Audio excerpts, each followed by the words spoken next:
you're not actually trying to save humanity. You're saying no, it's you're purely saying selfish. Some of us will die a bit later, but we'll have a great time doing it. Yeah, everyone, you know, it'd be like BYOB. Everyone bring your own booze and everything like that and have a good time. All right, well, there it is. Now we're ready. Those are crazy odds for this close of a matchup, I feel. I feel like those odds are a little way too wide. Yeah, maybe, I don't know, some faith in Astralis from the community perspective? It is Inferno, so I think that's going to help. I think still this EG in the center, even if you go back to like NRG, obviously, which just a couple days ago, I think you need a little bit of longer sample size before you can really trust him to remain at this top level. And here we go, pop out of the holes. This pit setup, you're both going to be Molotov'd out now. The flashbangs raining and he's just falling down on top of you, actually raining men inside of the pit. And I don't know how they come out on top of that kind of a scenario.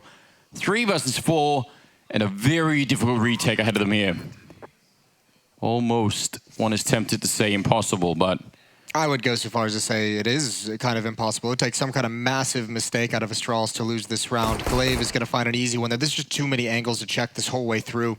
And Breeze and Stanislaw, I feel like you just save here. You know, maybe you want to buy up in the next round, save the armor, save the kit on Stanislaw, but there's nothing you can do. There's absolutely no way, and that stuck around too long. Breeze won't bring anything forward, and they're going to try and hunt down Stanislaw. He might be far enough back to not have to worry about anything, but actually he's going to have an engagement with Device here. And yeah, now he's stuck. Now he's certainly going down. Good shot from Device, and a good round from Astralis.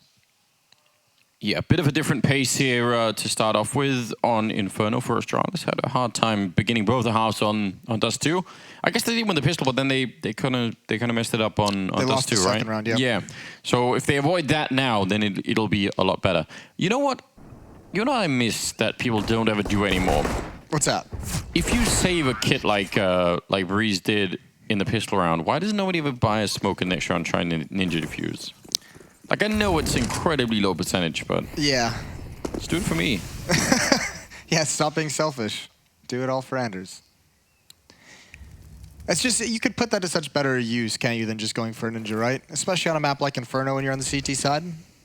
Better tactically and win percentage-wise. But not in terms of entertainment value. Yeah. Losing out heavily on that front. It's a fair point. We'll have a chat with them moving forward, the players. We'll get the CS PPA together. Hey guys, we need a ninja defuse like once a year. It's a really strong one. Well, smoke timing is not bad for Tarek, but unfortunately for him, there's 5 people on the other side, and they're just not going to respect it. So. Yeah, I think maybe if I was like maybe a half second earlier, but they'd already been part of the way through. Okay, Ethan, grab yourself a second, perhaps. And actually, this flank can do so much work. They're going to go for this. They better, oh, another ding through the smoke. What is happening? What a monstrous performance from EG. Smokes in their faces, and it just doesn't matter. All on Mage's quick double kill. They've got to be careful not to throw this away. And there's just too many bodies. That is outrageous, isn't it? The amount of luck, I guess, that had to go their way to get all those kills and dinks and headshots with the smoke. Yeah, I mean, that's certainly a huge part of it, right? And then, Sip got spammed down for the smoke, ran back to safety, and this was, you know, safety. Yeah, Dink that was right there under the bomb planter. I can't even believe it. It looks even more ridiculous in the replay, doesn't it? Oh, I think even Ethan's first kill on the Device was through a smoke, and he was far away with the 5-7. He was like just rotating through CT spawn. Fair play. It's happened again. They win the second round. We'll take that. You know what? If you're Astralis, you have to try and just forget about that and say, you know what? How is that for entertainment value, Anders? Yeah, that was quite high up there. I appreciate that. Thanks to EG. Tarek is going to be taking down Megis, but I don't know if Astralis appreciate the, you know, that just yet. No, but Astralis have, you know, over the years won their fair share of ridiculous rounds with, you know, force buy pistols and USPs and all that stuff. All that good stuff. There has been a little bit of that in the past, you're right. Still not without danger in this round, even in a 4-on-5, and the Deagle there on Sip. They've crossed into the bomb site. Over at the coffins, though, Tarek, surely they've used all of their luck in that last round. Dupree still goes down, though, and now it's a 3 versus 5. But those two AK-47s, there's some smokes here left on EG to try and get back into the bomb site, but it's risky. Glaive trying to go aggressive, and that might have been too much. Now it's even more trouble for Sip and Device, and the Deagle not quite landing this shot. Actually, he will follow it up and at least got the kill. Now Device is blocked out. There is a slight gap there, but how? I don't think it's worth maybe going for 1 versus 4. He's just going to back on out. So a kill and a bomb plant, I think he sticks around if it's a default plant, but because it had been planted behind first oranges, he knew there was just no way for him to ever swing wide enough to take the planter off of it. So 2 rounds in a row for EG, off to a good start, even with that plant. Tarek having a hell of a time in Banana. And Ethan handling that so well. Some of these peaks, right?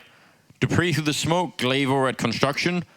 If they have more utility, they flash their way through something like that. You know, there's going to be something else. These are just, you know, hoping that it works.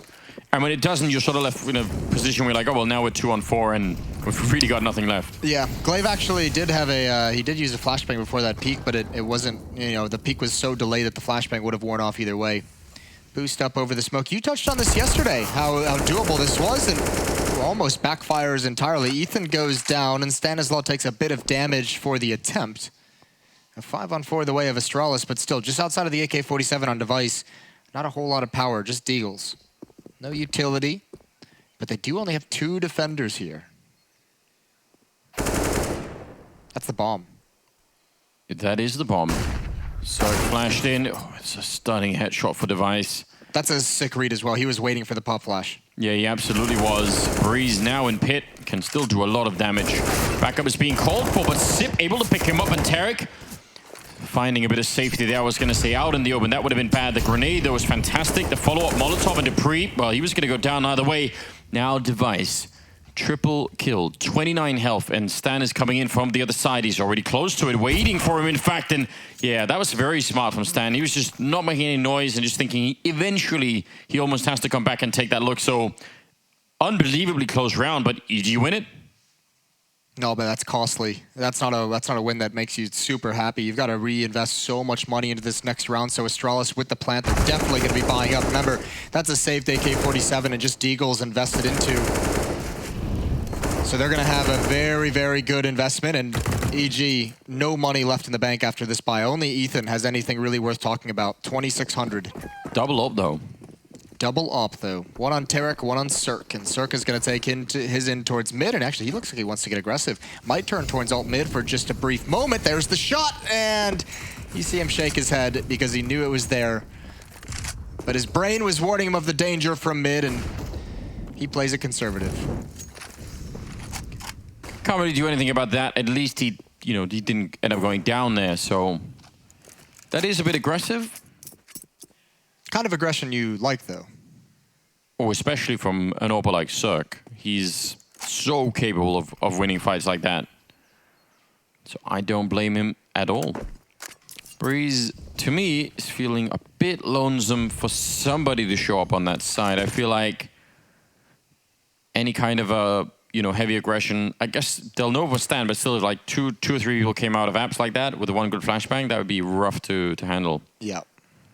Still, the 3-man stack at these could be great, and with Tarek winning the first fight, the no-scope follow-up, if that would have connected, would have been spectacular. Yeah, Tarek is very far out wide. Oh, Cirque, that's a shot he wants back. That felt like it should have been a hit, and now he's going to be smoked off. They might think that's the only one, though. That's the second defender. You can see Glaive still searching for it. Ethan inside the bomb site. Easy kill for him. Flashbang assist from Cirque, and he can't follow it up. He can't build upon that, and now into a 3-on-3 we go.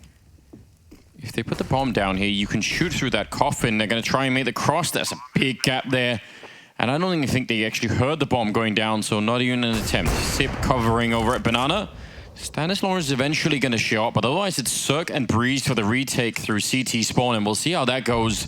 No more grenades left on Astralis, and they want this round. That previous round that ended in 1-on-1 is building into this one from Astralis' point of view, so they need to win this. Sip has got the right angle, and he's going to get that fight. Breeze will take down Dupree, and now it's a 2-on-2, and time is running out for this one. Cirque, that AWP is suddenly very valuable when you don't have any cash at all left here. And they're going to take that one as well. Device with a quad kill, and Astralis with a huge round here. That that has a big swing in their favor suddenly. Yeah, that's magnificent. That's the money all taken away from EG. They're going to buy up into this because it's such a tough money spot. They're going to have to save two no matter what. So going for the investment, upgraded pistols, they'll have utility. And they did win a round like this earlier. So maybe a bit of confidence in that sense as well. Ethan, unfortunately, could just never find the follow-up kill. And Device, 9-2 now on the map, 156 ADR. Well, the analysts were even asking, you know, where's Device on that Dust 2 game? I actually think he had a very good CT side on Dust 2. Well, maybe not very good by his standards, but I thought it was solid. I think he was part of the reason they were still in that and made that comeback, but definitely in the second half, felt like he faded away a bit. Not now, though. Now he's now. back, saving his energy for Inferno. Setting up for, I mean, especially with Glaive lurking back there, could definitely be an Apartments play, which, given the setup here for EG, that could be scary, couldn't it? It's great if they win the first. If they win the first fight, if they take down either Cirque or Breeze as they kind of apps, I think it's all fine. But if they don't, then it could really backfire. There's a bit of a kill from Tarek. They've turned the corner. Dupree, even through the smoke, he could do so much damage. A bit of a jump. And I don't know, the bomb's going to be planted. What a weird round. Yeah, and again, I don't know if EG can go for this. They do have a man advantage, but they don't have a kid. Actually, excuse me, they have one kid on Breeze. That's a big kill. That might open up the possibility. Still a long shot, especially with the double pit setup from Zip and Mages. And this is the hard part. They might be getting lured into going for this. Yeah, but Breeze does have a Molotov, and he has a kit as well. The Molotov in the pit. There it goes. Magus being forced out. He's flashed on top. What a combination. And Zip down in the pit. They line up for him, but it doesn't even matter. They have the kit as well, and that is going to be a fantastic win. Actually, no one's picked it up, but they're still just barely going to have the time, I think. EG with some unbelievable round victories here. Just that MP9 lurking around apps. They win it 3 versus 5. And they go for it. I did not think it would be that effective. What a good use of the utility for EG. That is so spectacular. It's the fact that they force him out into a flashbang. Yeah, that's the thing. It's not the Molotov, it's that follow-up flashbang you can see from Stanislaw. Great teamwork and great cohesion from the in-game leader calling out that utility. That is so well done. Even in a 5-on-3, that felt like it was still out of reach with the weaponry that they had, the pistols that they had. Yeah. Oh, there's 100 ways that can... And you're right, we've seen it very often where someone gets a little bit of an early success in the post-plant and they think, oh, we'll go for it. And they lose everything. And then in retrospect, the smarter choice would have been to do nothing. But well, if you flip the tables in your Astralis, you lose the second round to 5-7s, and now you've lost another one. In the first 6 rounds, you've lost 2 Force Spies, 2 EG. And that must be so frustrating. Still a decent arsenal themselves in terms of 2 Kriegs, 2 AKs, plenty of utility. It's not really the Astralis that's not the kind of score that we associate with Astralis, I guess. But you know what it is? It's building a great story of the rivalry between these 2 teams. You have to appreciate it. Well, I think at this point, Astralis is going to have a rivalry with pretty much everyone in the scene, right? Like, Liquid obviously is a big one. Gunning for them. EG is a big one. MIBR had some cool games towards the end of last year against Astralis. FaZe Clan. I got nothing. I got nothing. Why'd you throw me under the bus like that? Because it was funny. I won't lie. Well, we did kind of give each other the sideways look before this map began because we did just look over. There is a B stream going on for this event, and Optic had taken out FaZe in the first map of their series, so you must have that like uncomfortable feeling of, oh god. That was a joke that was mostly for my own benefit because I could actually see you. So. Well, here we go into the B bomb site.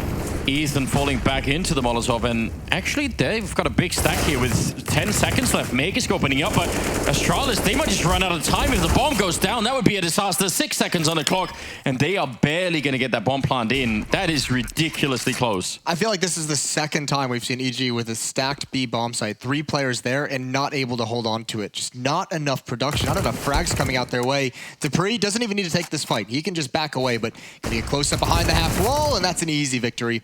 And that seals the round. Breeze wants the kill. I don't think there's anything he can follow up with, but he's going to go for it. He's still actually fighting for this and almost transfers over onto Device. A third round, though, for Astralis. And eventually, if Astralis keeps trading this, like, it doesn't matter if they win those rounds to pistols and 5-7s. Eventually, like, you're not going to lose all of them. You're going to lose one at some point. So for Astralis, yeah, those 2 rounds kind of suck. You don't want to be dropping them, but you just consistently have EG in a weird economic situation. So, a narrow lead. What do you say about that? For the American side. Well, let's see how this goes. Round number 8. And, I mean, every time they break them, you think, well, now that's it. Now Astralis back in the lead. They've got everything they need. And EG have managed to win some strange rounds from this kind of a back foot. No. Might be another one. Breeze close with the 5-7 to take down 2. They do break him, but still 3 versus 4. Surely it can't happen a third time. And I'm not even going to say save. Just go for it at this time. I tried that last time. It seemed like the smart thing to do. They still won it here. Pistols, you have a 4-on-3. Still not a great chance to win this. Another Molotov going to be coming out. They just don't have the weapons to get back in. It would have to be Tarek with this deagle to provide an opening, to provide something. There's the wide angle, and yeah, it's just not going to happen. May just mows him down. All tied up at 4.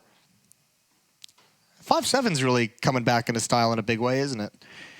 It is. I don't even know why necessarily it was gone for us for as long as it was. I think it's one of those weapons that was so, like, it was obviously strong, but like for the longest time you had the CZ that was well overpowered, and then you had the Tech 9 right afterwards that was so overpowered in terms of the pistol department that you were just like, why would we get anything except other than those weapons? Yeah, that's probably it. And there's something about, I don't even know, like you pick up the P250 and you feel like you're in accuracy mode. You've got fewer bullets. You're sort of, you know, ready to line up those shots. And I guess the headshot range is a little bit further on that, so maybe it's something like that too. Small margins at that point, but still. Yeah. May just gonna lead the way. Combined with Dupree coming out of Boiler. Dupree 1-7 at the moment. There's that 5-7, and yeah, Sipnix is just like, I don't want to mess with that. And he still loses. He backs up the whole way, gets advantage of range. Unfortunately, Cirque and Stan have gone down, so Breeze, he has to get aggressive into a fight that is just way too much of a disadvantage. So Astralis gonna take the lead. I really appreciate that he wanted to go for that anyway. I mean, you know, if you just wait around sort of a little bit scared in that hallway, that is not going to work out well, so why not just try and go for it? Ethan and Tarek now, 2 versus 4, and best they can do is steal a gun and try and run into the next round. Astralis, now, they've turned this into a great first half anyway for themselves, so I don't know. Guess all is forgiven. All is forgiven. That's the wild thing, is so much success in those force-outs with these pistols, but still Astralis just winning the rifle game, winning the gun game. We'll see if EG can recover. They should have a buy in the next round. Breeze and Cirque sitting at a good amount of money. So is Ethan. Cirque is certainly going to have that AWP. They can actually switch into or they can go back into a double op if they'd like to. I don't know if I really want to see a double op on CT side Inferno. I just feel like it's... Not a big fan? It's just the retakes are going to be weird, and... The retakes have already been weird. Yeah, that's true. I say we get, you know, multiple kinds of weird up in this game. Like... Double down, well, they are doing that. Thai massage weird. Maybe that's possible. Maybe they could, I don't know, just bend Astralis into some weird positions. There's a lot of ways to go with that. I was really afraid for you. I was thinking in my head, did I just throw him under the bus? I was struggling to find my way through that without getting really... Yeah, exactly. You know what I would love to see at this particular moment is Cirque running up into the apps to try and take a peek down second mid, because actually Astralis have been super heavy on the apps play. You could probably find someone in that second mid. Flashed in by a teammate, that'd be fun. Yeah, we see those plays from time to time. Actually, it's still a possibility with the route that he's running at the moment. Might just be a double setup up there. You might be a genius. Here he comes. Unlikely. No. Yeah, that's a good point. Ooh, and Device is just willing to charge through that smoke. That's got to be so confusing for Stanislaw. He's like, this is supposed to be one of the most tactical teams in the world, and Device just ran through smoke. Why is that a thing? Yeah, everybody's confused now. Pretty even damage between Magisk and Ethan there. Glaive setting up in a position to Molotov on the quad there, and actually he's going to throw it instead, I guess, towards the archway. So both work from that balcony area. You could do so much. Ethan, Cirque, and Breeze on the A side. ready to defend, and Tarek so far back on B. You could have a quick rotation as well. Still a minute left on the clock. Hard part is how do they want to play this defense? If they're going to split it up 2 and 2, they need to get Tarek into the bomb site to be more of an anchor so that if Ethan does rotate over, not both of them are going to be blocked out by the smokes. And if you're Astralis, this is looking like a mid to B split. There's that smoke you need right in front of Library. Dupree can turn into Alert. Glaive just making sure nobody comes from behind. They've got 35 seconds. They can still be patient with this. And look at the reposition of Tarek as well.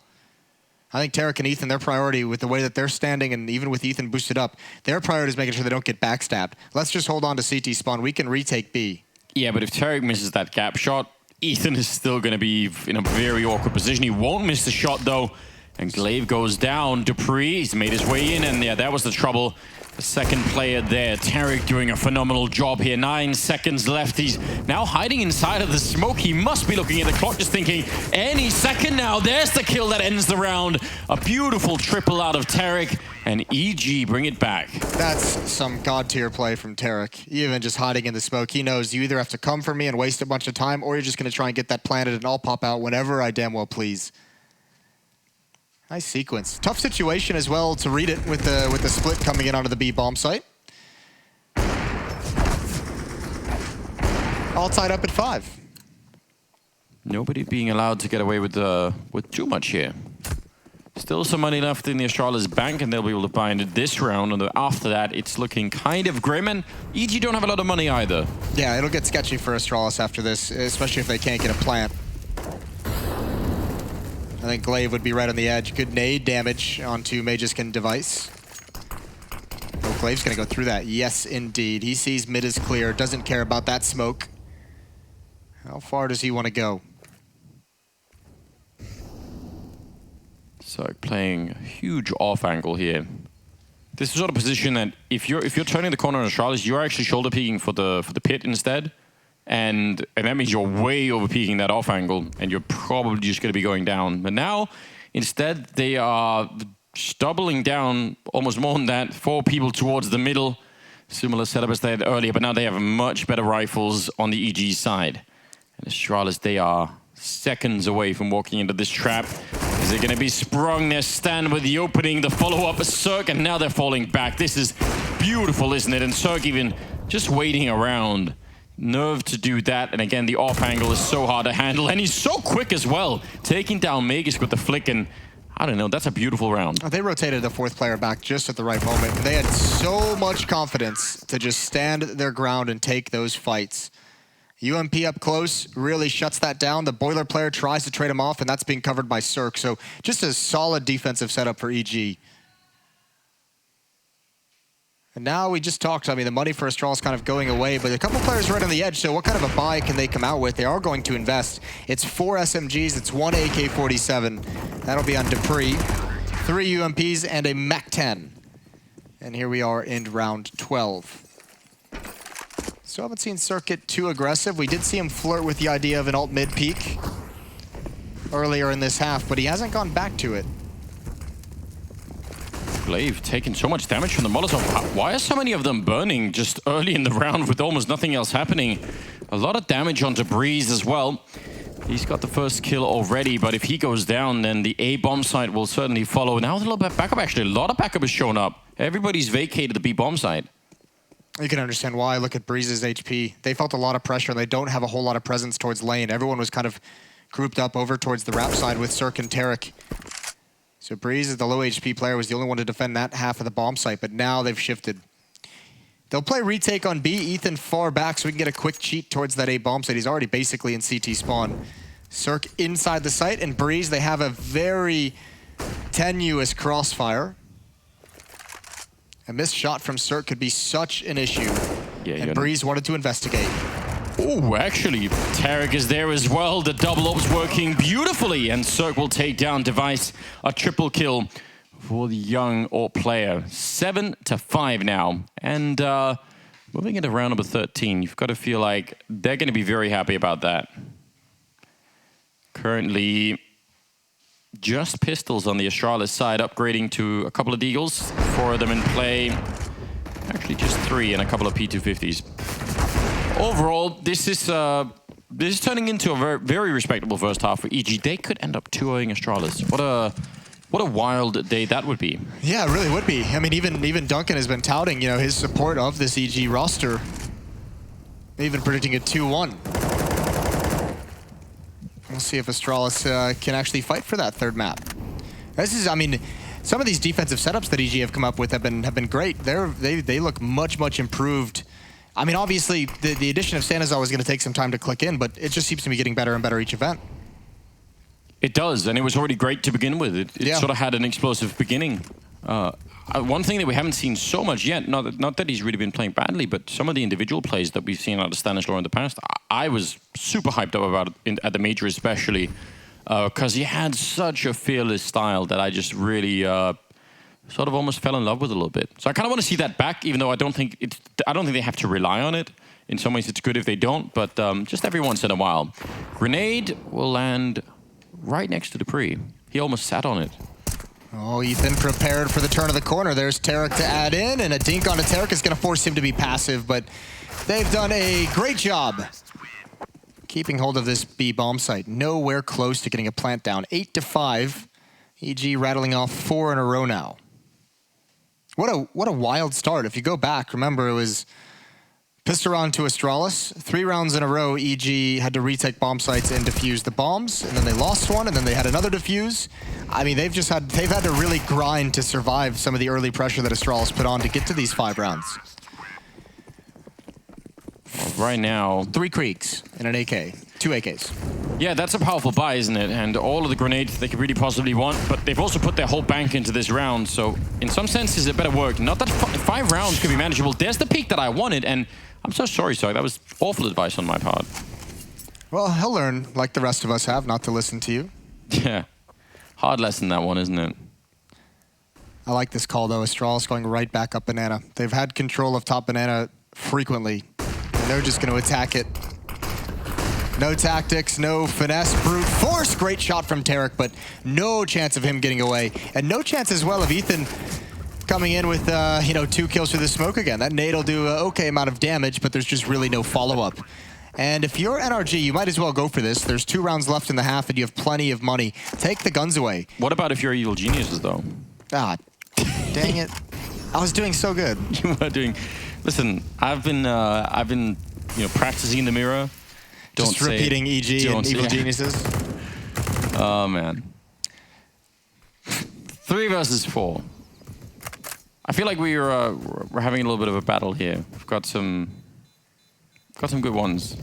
It's just for our own amusement, but still. I'm just imagining you just standing in front of a mirror. Just trying. Don't be the one to say it. Yeah. Breeze will pick up 2 kills at the end. I guess that's something, but they actually have a lot of money here for round number 15. So ultimately, yeah, I guess that's fine. They should have gone for it. Well, I don't even mind what they did, where you just set up and try and get the exit kills, right? They weren't actually going for it, but they're just saying, if Astralis wins this, they don't really have a whole lot of money. We can actually try and just take all those guns away and maybe limit what nades they can have. And I think they might have actually done a decent enough job of it. They got the 3 kills. The AWP is passed over, but Astralis will be missing a couple things. Still going to be strong buy out of them, but there's a few things they would have liked to have had. Meanwhile, EG, they should be just fine. 6 rounds on T side. Usually that means you're at least close to safety in that first half. Some of the rounds, you should think back to the beginning of this half, how it started out. How the second round. Yeah, just the second round, then even a little bit later on, that flank in from Breeze with the MP9 to get the kills, and the Molotov with the flashbang combo down in pit. A lot of really unlikely round wins, but it's been great. Some of these rounds win for EG here at the end. I could see have all been diffuses. Oh, I like this. I like this in the last round. Cirque, he's going to grab that pick. That's huge. Tarek is legged, but Magisk was ready. He returns with a double kill, and that's going to open up the A-bomb site. You have to imagine Device, who's in Hall, is already halfway up. It is going to pick up the pace and get an angle towards small pit. The entire defense, Ethan, Tarek, Stanislaw, they're all rotating over to this bomb site. And Device is surely going to get one, at least one. Yeah, I don't know. That's so ridiculous because that's such a cool play. And actually, in every way, Magisk, when he comes back to take that first fight, should have been not ready for the fact that there was a rifle player up close, right? He should be thinking about the fact that Turk had the AWP further back, and somehow he just takes down both. No problem. So, kind of a, I don't know, not the hype we were looking for in the 15th round. I liked it though. I mean, that's just Mage is such a cool player. He does have like that power of just like a star player in terms of his skills, and then he obviously makes some very, very good decisions, which is one of the things that makes him such a good anchor player, as we've seen on Dust 2 in the past, and as we're about to see in this next half when they switch over to the CT side, we'll see him in that pit. Desperate retake for EG, and they've won one or two desperate retake scenarios in this half. This one is just far beyond their reach. Good aggression from Glaive, gonna tap away right through the corner and into the forehead of Tarek. 8-7 for EG, with some miraculous wins early on in Astralis. I mean, the fact they're still able to manage to grind out 7 is spectacular. It kind of is, and you know, ultimately that's the same scoreline that we had on Dust 2 for the first half, so who knows what that means for the second half. That's gonna be coming up right after the break. Stay with us.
Once again, welcome back. It's Evil Geniuses in Astralis' second map, second half, and now EG are going to be playing on the T side with Astralis on the CT side.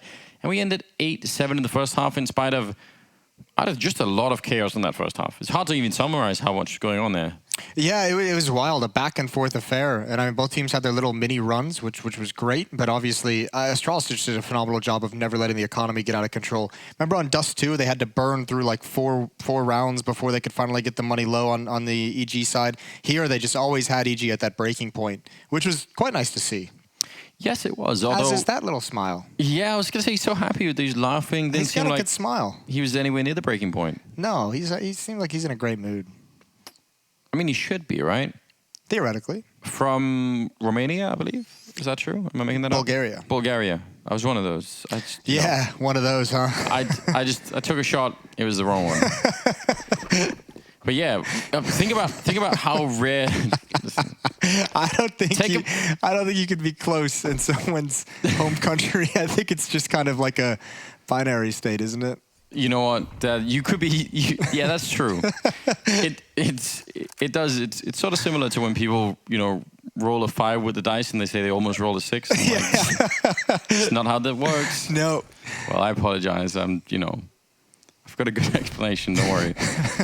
Device Magisk Dupree at this triangle setup, but they have to hit shots and they're not, and that will absolutely collapse the defense. It's really not enough to show up. You actually have to shoot the enemy players when they come in. They had the first part down perfectly. Oh, I think Dupree actually was I think they missed the jump trying to get over that railing. And I think that really threw off his aim. Like, he wanted to track the first guy jumping over, and then they stopped, and they were jumping up and down. And regardless, it doesn't matter why. He didn't get any kills, and neither did Magisk and Pit. They were playing the Pasha version of Counter-Strike. Very hard to deal with. The ridiculous movement that somehow works out. Yeah, and they're going to be so happy about it, aren't they? That was my favorite quality of Pasha. He was that one player was just like, just watching him move, and you're like, this is going to be a bad peak. He's going to get wrecked. And then he just wins it. That was great. I love that. Against some really high, sort of world-class AWPers in that sense. And I mean, yeah, there should be an interview about that at some point. You should interview all the Fallen, Guardian, all those people, and say, like, what was it like playing against Pasha? Yeah, I mean, as someone who never enjoyed putting any work in on my movement in the game, I really appreciated that from Pasha. He really stood tall for all of us. Even when I was actually good, it was like, that's the last thing I wanted to do, was work on the movement. Yeah. Yeah, I don't know. It feels like one of those things that if you get really good at this, like you can definitely find moments where it's hugely rewarding. Just like you can with the grenade stacks, although this one doesn't really seem to be having much of an impact. In fact, it's all the way backfired on them. Yeah, it's backfired real hard. Molotov in as well. We'll see how much pressure EG can apply. How much? Again, the key, and everyone knows this against Astralis at this point, they are so good at holding their nerve with these smokes. You have to, it's such a fine line of how much pressure you can apply while also staying safe. But if you don't force any of these smokes out early, they still have all 5. I mean, EG is going to be in trouble down the stretch of this round. Especially towards that B bomb site. No one's even done anything. There's the flag. That's a cool flashbang. A shame they don't catch anyone with it. But you're right, applying pressure is the way to make sure that they can't just save the smokes forever. That's a good buy, isn't it? And he still got his smoke. Keep track of those. There's the first one used at 54 seconds. I think EG is walking themselves into a trap. That's over. I mean, these smokes now are just going to start going up in sequence, so your attack is going to be really disjointed. I think EG has to go back to this B bomb site, but they need to do it quick, and they're going to have to go through a smoke because there's going to be a follow-up one. And as soon as Astralis remains aggressive and sees there's no one at A, Magisk is going to rotate over. There's going to be plenty of players at this B bomb site. Look at the time as well. Sip with an early headshot taking down Ethan. EG have had plenty of these rounds themselves, and Astralis probably already excited at the prospect that maybe they could bring this back. Now they're actually rotating out of the bomb site, and that's a mistake. The bomb is showing up here in 12 seconds left. They're going to get a bomb plant down. What a turnaround, and Astralis just a bit too quick on the trigger there with the rotation call, and Breeze standing on his own over at Archway. That's a huge double with the Krieg, and now Sip and Magisk. I mean, they have a 2-on-2 here for a while until Breeze shows up, but even then, that's not even great. Sneaking through the smoke. Sip. How has he done that? Now it's Cirque, but still they have the advantage. They don't have any head armor here. That Mac-10 could do all the damage in the world, and there's no kit either. Astralis so close and somehow not quite close enough, and yeah, I just don't think this is going to be possible. Breeze now showing up to end the party. And that will be a 10-7 scoreline. What a round. You could see the danger in that round. EG didn't have a leg to stand on to even win that until Breeze. I mean, his position over towards that A bomb site turns into a fake. That's what pulled everyone from Astralis away from the B bomb site. So that little plan B of if we can't get in here, you know, Breeze, you have to throw us a fake. That worked like majestically. That was maybe their only saving grace, their only way out of the danger in this round. But EG have done it again. And I think this is one of like the last question marks for me about this EG team, because obviously the skill is there, obviously the teamwork and the cohesion is there. It comes down to like the little tactics like that. Can you actually find a way in the mid round? Can you improvise a way out of tough situations? And they're starting to really show that they can do it with some level of consistency. Yeah, it's great. And even just, you know, now they're even doing it against Astralis, right? Because it'd be one thing if they were doing it against a lower tier team. So you'd still think like it's a good sign, but let's see how they do against, you know, the top of the world. So it's interesting to see them build even this little aspect of a team that is looking amazing right now. 10-7. And if you haven't been paying attention, oh dear God, if you haven't been paying attention to the B stream that's going on, FaZe has been eliminated by Optic. 2-0, 16-11, and 16-8. Thoughts? Concerns, questions, comments? A lot of concerns, Moses. I've got a whole long list. I don't know. I mean, it's early days, right? Let's go with that for now. Still early days. Sip right at that corner. He already picked up the first kill. Now there's going to be 4 people on the other side, and I just doubt that the Deagle is going to be able to eliminate that many players. 30 seconds, and EG once again making seemingly a pretty good call. He's going to try and see if he could sneak it through as they plant the bomb, but that won't be possible. Now it's all about seeing if you can take any guns away right at the end, and Circa is going to help establish a safe exit down Banana. Tarek with a double kill. Cirque bails him out of an awkward fight, and that's one down. Good shooting from Device. Zip still alive with his Deagle. Stanislaw stuck in the bomb site for now. That's the question of can he get away? And also, can Astralis get away with the rifle? Yeah, that would be a huge bonus. Sip. He's been really outputting a fair bit amount of damage with the Deagle. Sneaking kills Device at the end. Is that gun? They're trying to shoot the gun the other way. Oh, that stinks. He walked right into it, didn't he? Yeah. Blast radius. Underestimating it. You want to be careful about that, don't you? Yeah, you do.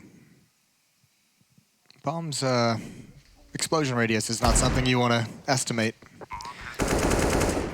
11-7 in the favor of EG, a 4-round lead.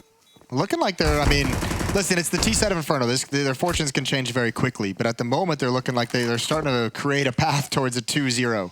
And Device not going to take that wide swing, not going to challenge all the way down to T-ramp. Which is probably for the best. That is I don't know, low percentage chance, I would say. The jump, oh, he got blocked by that grenade, and that could have definitely got him killed. The grenade collision is probably one of the weirder mechanics in this game. It is. It is a very weird mechanic. Was it just Rops who was doing that? I mean, you always see, like, there's always sometimes awkward peaks where, like, you could just tell, like, that would have gone so much different if he wasn't just drilled by the grenade. And it could be one of the most frustrating things as a pro player.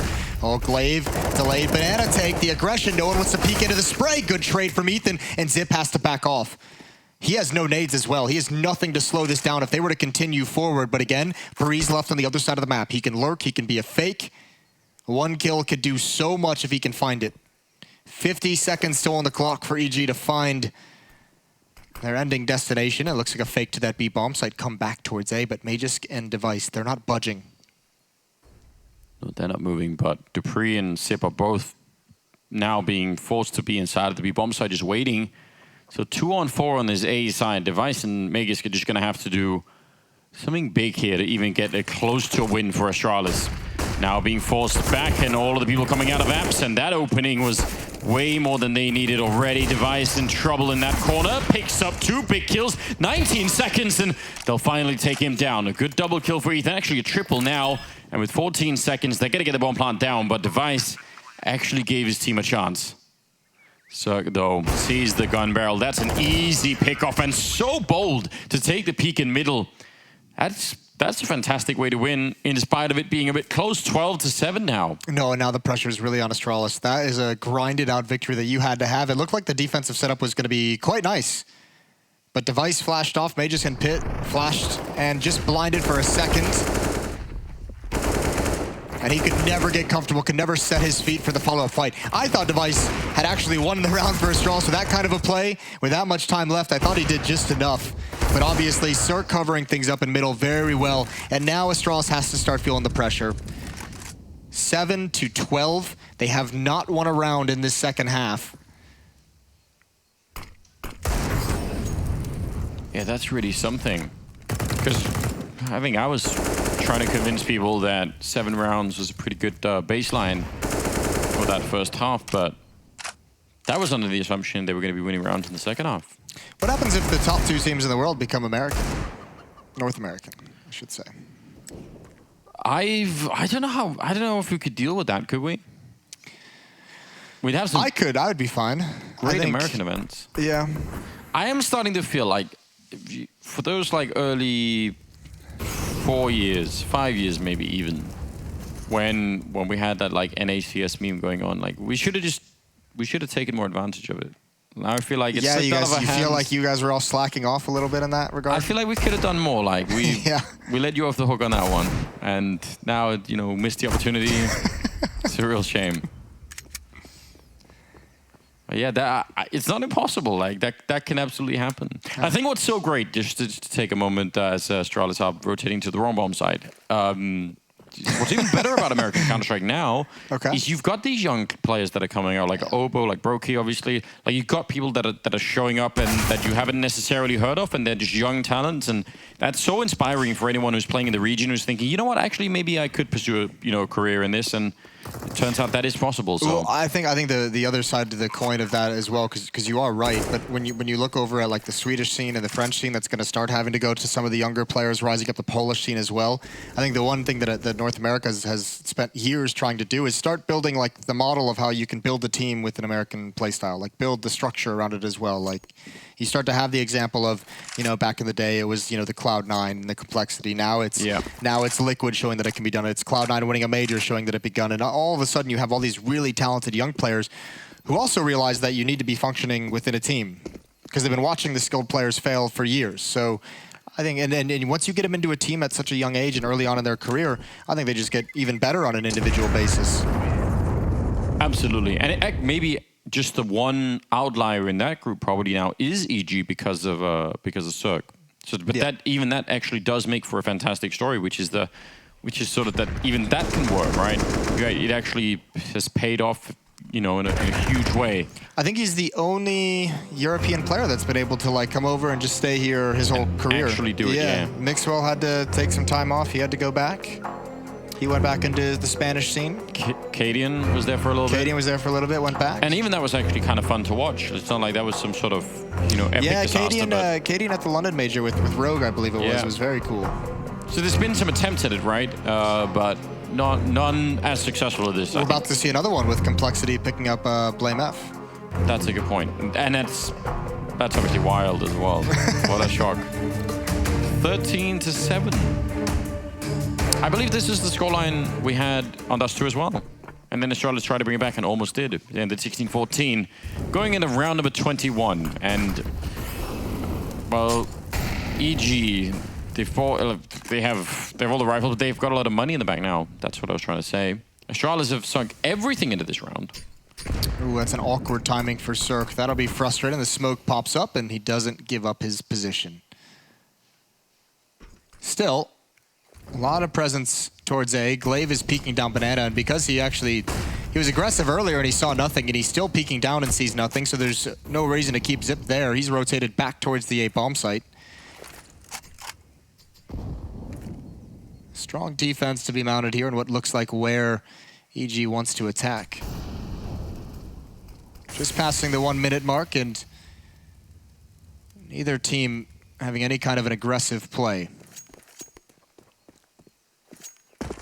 What are they going to do? Because Ethan was looking for a potential flank down there outside of T spawn practically for a long time. Surely when the bomb is back there, that's a big clue. I almost feel like they have to like hit here to a certain degree. They have to attack A because they just don't have a lot of utility. There's no more smokes. All they have is flashbangs and a Molotov. They might have misused their utility, but we'll see if they can find their way out of it. Breeze, here come the Molotovs. This is going to be a late round mid to B split. Zip is in position though, now falling back, and Device has got the first pick. Sip with a follow-up. EG, this seems like slightly crazy round, and I'm not even sure really why. Sip could line up for them, getting a third kill in that round, and that's going to leave Tarek in a 1 versus 3, and obviously cannot get anywhere near the bomb site here. So a round win for Astralis, and I believe the tennis term is unforced error. That's what it felt like here for EG. I actually didn't even think it was that terrible of a call. It did seem like a bit cobbled together right at the end, but it almost worked. Like even turning the corner, remember Zip is out in the open. There's no smokes. They just weren't prepared for him to be at that angle along the wall. Even if they had just traded that kill, if they don't line up and get that kill, I think there's a great opportunity with Tarek in position and CT spawn. So very, very cool idea from EG, and it just almost works. But the nice thing is, 3 kills, look at the money on Astralis. You have them again on the verge of a reset, and that would be so brutal at this stage in the game. So even in a loss, EG can be happy with how that round turned out. Yeah, they definitely can. Spend a fair bit of money themselves in this round, I guess. That's the other side of that coin, is that if Astralis are able to power through a bit further, maybe it could still get pretty awkward here. Sip and Device over at the B bomb site. Pretty common setup right here. They are going to try and retake top banana, or at least check if anyone is there. Always worth trying, and Ethan does walk into a grenade. So far, up to EG to figure out how do they want to take this one home. They have 2 smokes, really, and a Molotov and a bunch of flashbangs. So that doesn't leave a lot of room for fakes or anything. I kind of makes sense to me why they want to go B in this round. Yeah, why not? And maybe also hoping to avoid Device. That's not going to happen. We'll see how he can do with this AWP. Zip holding the counter smoke, and there's Sanazon wandering into the open. They've got to go through it. They've got to go forward, but Ethan is burning alive, and no one else can get through. Good trade, but I think Astralis has just done enough on this initial defense. The rotation is here. Glaive is here. Magus has turned in the corner, and Device is still a beast. Cirque can do nothing. What a hold from Device with that op, and Zonic getting them hyped up. Yeah, I mean, that's what you like to see if you're on the Astralis side at this point in time. A triple kill on Device. 13-9. Cirque actually has way more money than everybody else. He's going to invest into an AWP this round, and everybody else is going to go for sort of a half buy, I guess. Interesting. This is Device coming up really, really strong here on Inferno. 22 kills, leading by even some margin. Well, I mean, the Death asked where he was, and here he is arriving on Inferno. That's what you like to see out of your star players bouncing back. Oh my god, that would have been so awesome. Cirque, highly aggressive, and he invested into the AWP, and he's still got plenty of money. Now, the defense is actually in a weird spot, and EG obviously could not exploit it. They didn't know, but everyone was on Rap side. They had to find a way to get back. They did not have a whole lot of presence actually in the site towards lane. And because EG couldn't exploit it, now there's really no hole in this defense whatsoever. And that op has not been able to do anything. It's still being forced away. There's the first pick. Good job from Cirque. A narrow angle. I almost feel bad. I had him touted as a very good pit player, and he's struggled to have impact in this half. Yeah, it really hasn't been easy, has it? He's had a couple awkward timings on fights. A couple times he's been flashed when they came out. The pistol round was uncomfortable. In a lot of ways, it just seems like, you know, not quite the Astralis that we're used to seeing. Cirque, trying. It's group stage Astralis. It's group stage Astralis, and there we go. Third time does it. Gonna try and make his way over. You know what, even if that doesn't work, I still think that's a really cool attempt. And if you're Cirque, you obviously, the kill that he had, you want that at the beginning of the round. You want that to be the opening, and he just really didn't get much of a chance. I mean, he tried to create as much as he could there. Nice buy in the last round from Evil Geniuses. If you look at how they were able to buy in this round, it was all perfectly calculated. Yeah, the one thing they could, I guess, be missing would be the AWP if you want to have it on Cirque, but obviously T-side Inferno, you can get away with not having an op on that side of the map. And we saw Astralis, I think, largely ran their T-side, actually entirely ran their T-side without an AWP on Device. So timeout being called. You imagine it's from EG as they want to figure out the winning recipe here. They started this half off with 5 in a row, and since then it's been a 3-round run for Astralis, trying to force a third map.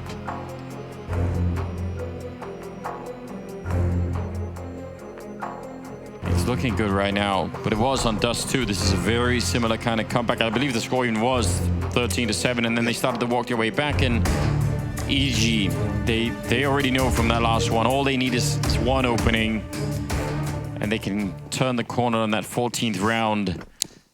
Start to look a little better from there on out. Look how focused of a team effort it is for EG. Everyone's pretty much within 2 kills except for Stanislav, but 4 players all right around each other. That's a very nice spread.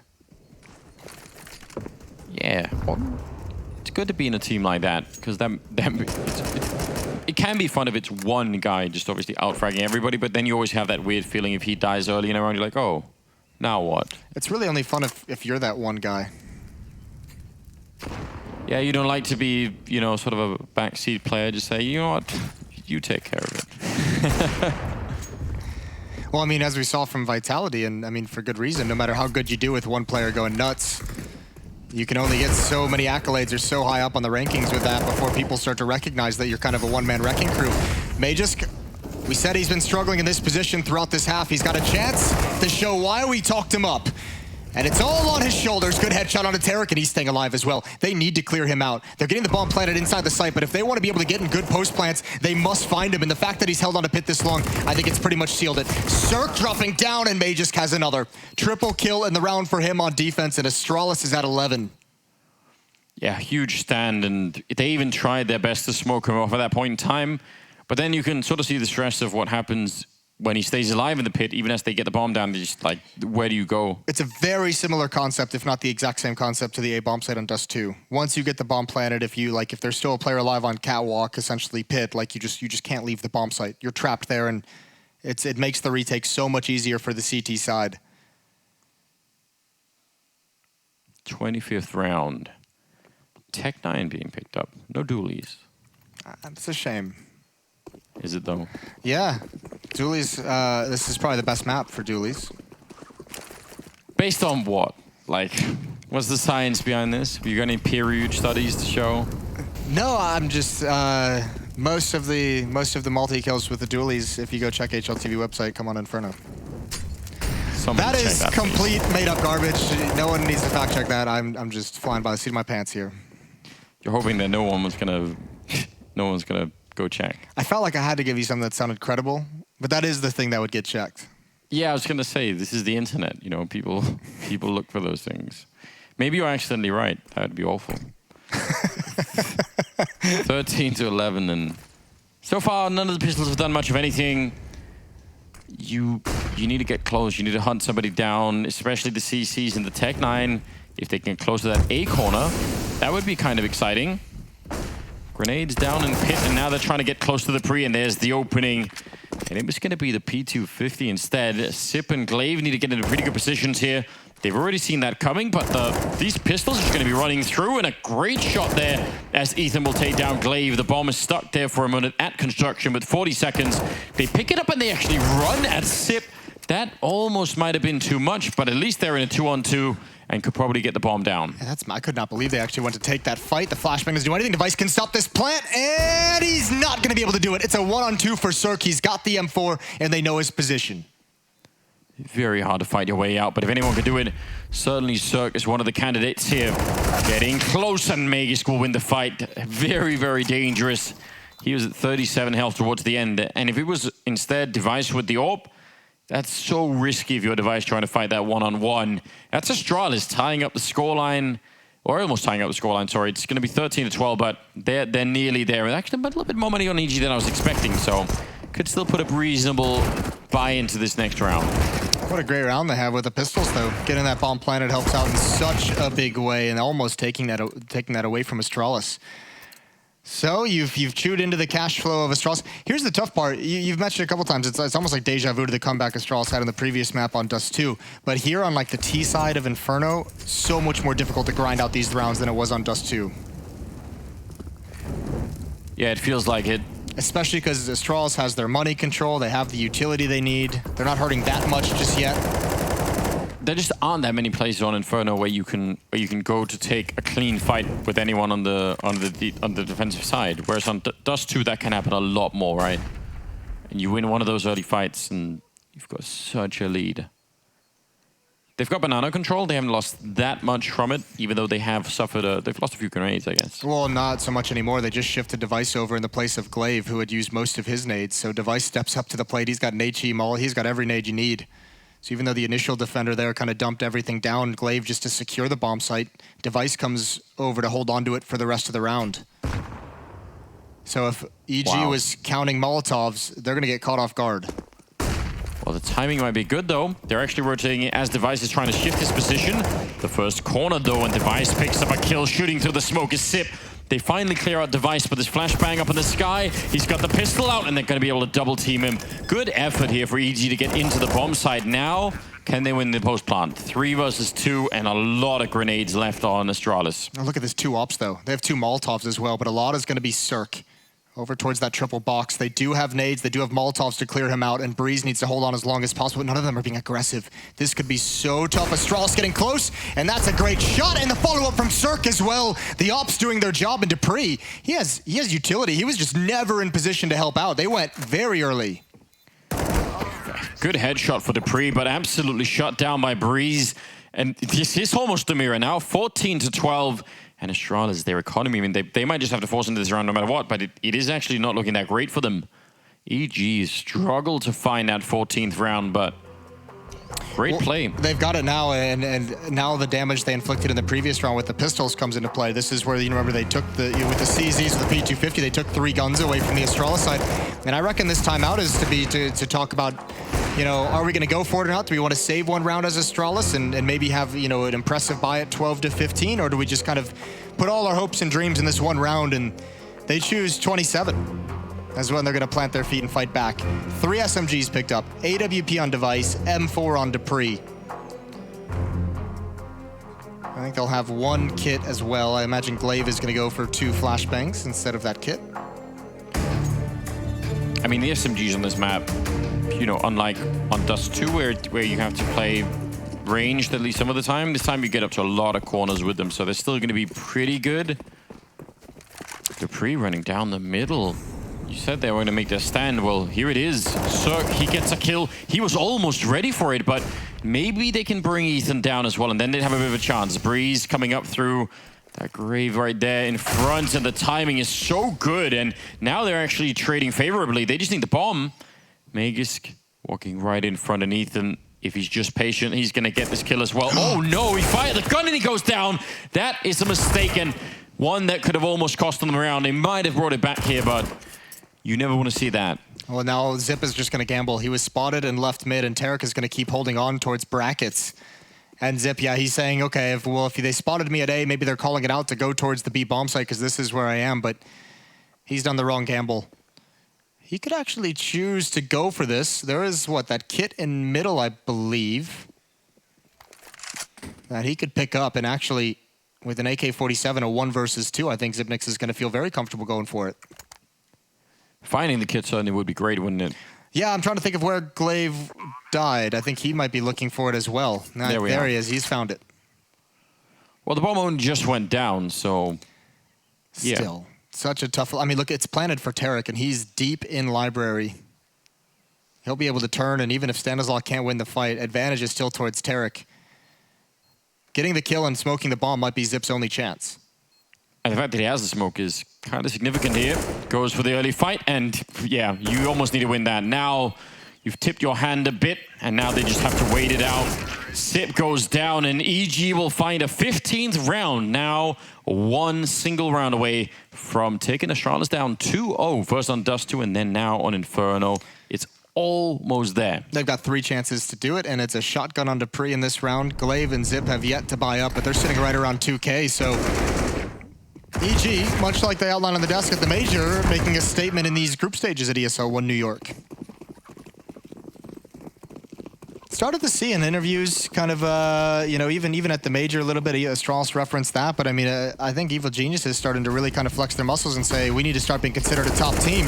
Ethan gonna lead the way, so much utility damage on both sides, and Glaive's forced into the open for another kill, but Stanislav steps up to the plate. Surely they realize Hypnix is here.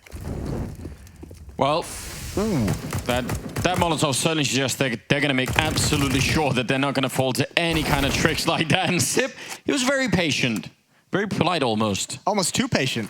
Yeah, did not work out in the end. Now it's Device and Dupree, the max 7 in the CC, holding it close to that mid corner, but oh no, not sure he would have got much from it. They do show up eventually, both rotating to the wrong side, and yeah, you just have to gamble. You flip a coin if you're Astralis, and unfortunately, they lost that one. They lost that coin flip. Yeah, what else can you do? And they're going to lose the map. And they're going to lose the series. That's a lot of losing, all based off a single decision there. Yeah. Might have been some preceding events that led to this.